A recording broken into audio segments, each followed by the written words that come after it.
আজকে বানাবো শুটকি। শুটকির একটা খুব টেস্টি সবজি বানাবো, তোমরাও দেখতে থাকো আমি কিভাবে বানাই। প্রথমে আমি একটা ননস্টিকের প্যানে একটু সরষের তেল দিয়ে দিলাম। শুটকিটা আমি খুব সুন্দর করে ফ্রাই করে নেব। শুটকিটা আমি প্রথমে বয়েল করে নিয়েছিলাম, এখন আমি ফ্রাই করে নেব।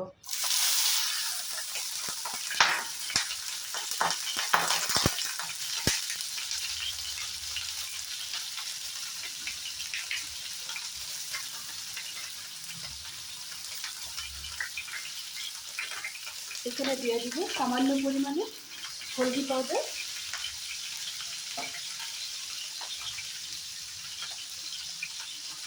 আর একটু দিয়ে দিব কাশ্মীরি লঙ্কার গুঁড়া, যাতে শুটকিটার গায়ে খুব সুন্দর করে লেগে যায়।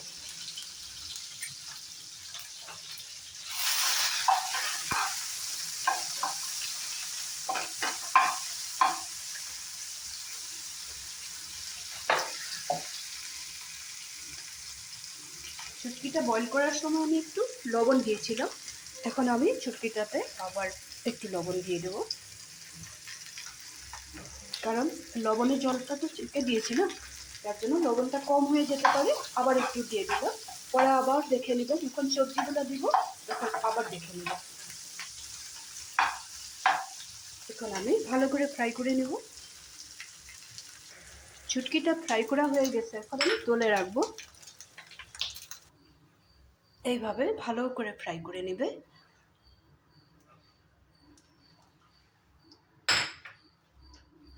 এই সরষের তেলটার মধ্যে আরো একটু তেল দিয়ে দেব।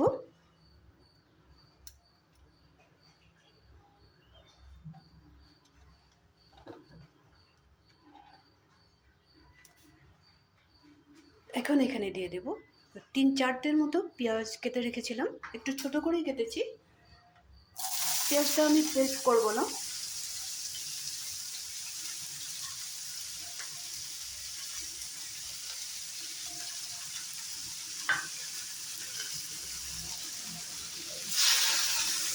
পেঁয়াজটা একটু যতক্ষণে ব্রাউন কালার না আসে ততক্ষণ আমি একটু পেঁয়াজটা ফ্রাই করে নেব। পেঁয়াজটার মধ্যে একটা সুন্দর কালার এসে গেছে, এখন এখানে দিয়ে দেব 2টার মতো টমেটো,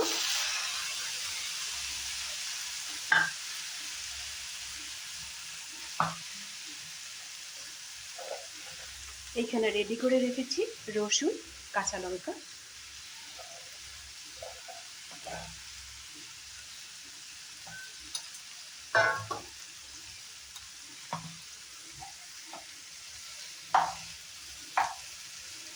পেঁয়াজ আর টমেটোটা ভালো করে ফ্রাই হতে হতে আমি রসুন আর কাঁচা লঙ্কার একটা পেস্ট করে নেব।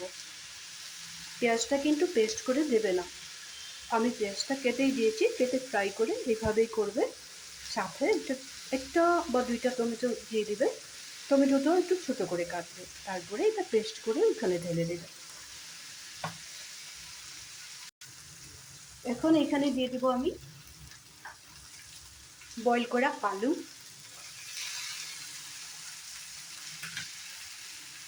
তার উপরে দিয়ে দেবো আমি পেস্ট করা কাঁচা লঙ্কা আর রসুনের পেস্টটা, রসুন একটু বেশি করে দেবে।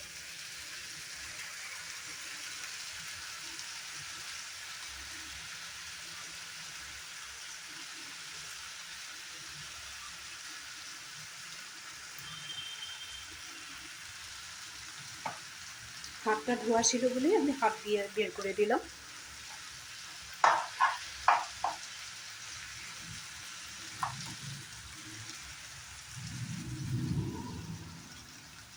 এখন এখানে দিব হলদি পাউডার, একটু জিরা পাউডার,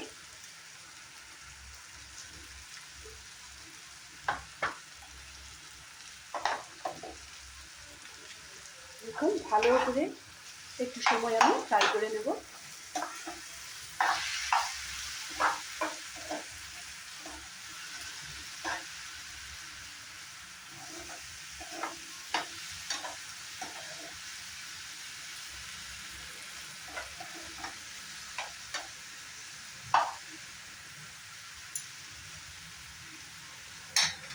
এখানে কিন্তু আমি একটুকু জল দিব না। দরকার পড়লে আমি যদি পোড়া লাগে এরকম যদি আমি ভাবি তাহলে আমি গ্যাসের ফ্লেমটা একটু কমিয়ে দেবো, তাও জল দিব না। তোমরাও জলটা দিবে না।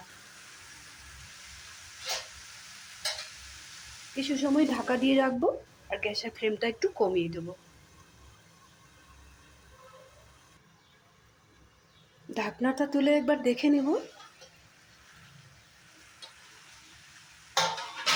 কারেন্ট চলে গিয়েছে, তোমরা দেখতে পাচ্ছ কি না?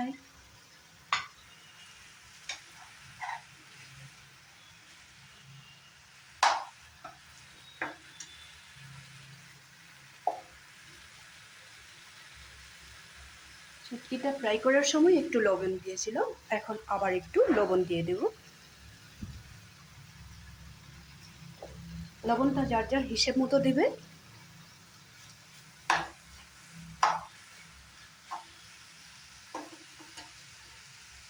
এখন এখানে দিয়ে দেব ফ্রাই করা শুটকিটা।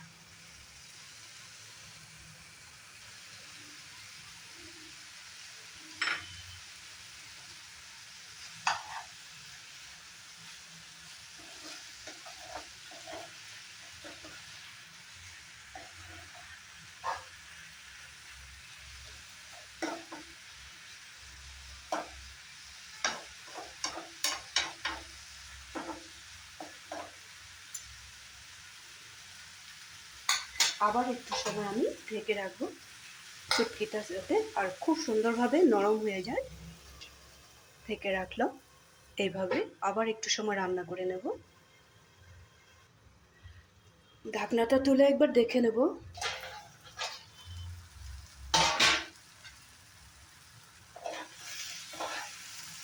পেঁয়াজ আর টমেটোর থেকে অনেকটা জল বেরিয়ে গেছে। শুটকিটাও ভালো করে বয়েল হয়ে গেছে।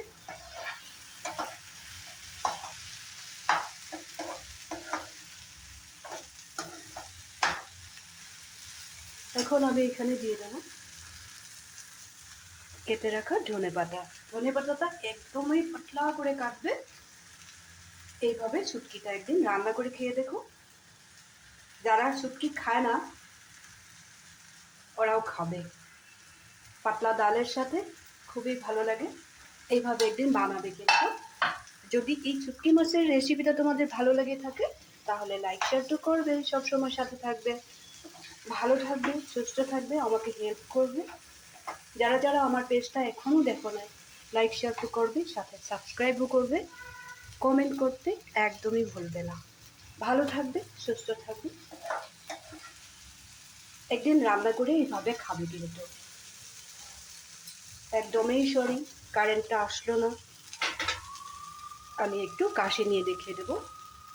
এই ধরনের হবে। একদম ট্রাই করে নেবে। এখানে এক ফুটও যদি জল দাও একদমই টেস্ট নষ্ট হয়ে যাবে, যার জন্য বলেছি জল দেবে না। পেঁয়াজটাকে যে জলটা বের হবে আর টমেটোর থেকে যে জলটা বের হবে ওই জল দিয়ে শুটকিটা বয়েল হয়ে যাবে। অলরেডি শুটকিটা বয়েল করা থাকে, তারপরে ফ্রাই করে নিয়েছি। আর শুটকিটা বারবার ধুয়ে নেবে। এখন এখানে করব কি, শুটকির যাতে একটুকু গন্ধ বের না হয়, শুটকি রান্নার সাথে সাথে চারিদিকে গন্ধ ছড়িয়ে যায়, যার জন্য এখন একটু এখানে গরম মশলা দিয়ে দেবো। এখানে আছে একটু দালচিনি আর এলাচের পাউডার, এটাও দিয়ে দিব একসাথে। তারপরে নামিয়ে রাখবো। তাহলে আজকের জন্য রাখি। ভালো থাকবে, সুস্থ থাকবে।